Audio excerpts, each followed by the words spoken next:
Chi è il bagnino stalker cui il giudice ha imposto il divieto di dimora a Venezia?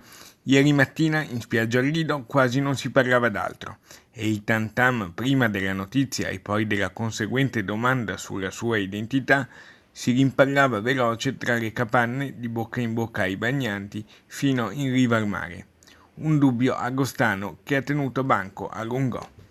Ha destato grande scalpore, come era facile immaginare, in una giornata nuovamente calda e assolata, la notizia del provvedimento del giudice che ha imposto ad un uomo originario dell'Est Europa, in servizio in uno stabilimento balneare del Lido come bagnino, di non frequentare Venezia, in quanto avrebbe tempestato di messaggi e telefonate, evidentemente non gradite, una signora sposata, conosciuta a quanto pare proprio in spiaggia. Il nome del bagnino a cui è stato destinato il provvedimento ed anche la spiaggia in cui lavora sono per il momento ancora misteriosi. Un nome quindi ancora non c'è, ma subito si è scatenata la caccia tra voci e indiscrezioni a raccogliere informazioni e c'è un primo identikit.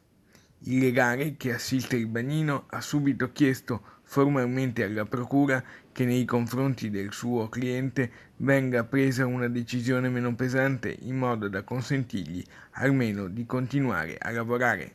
L'esito dell'istanza si conoscerà la prossima settimana.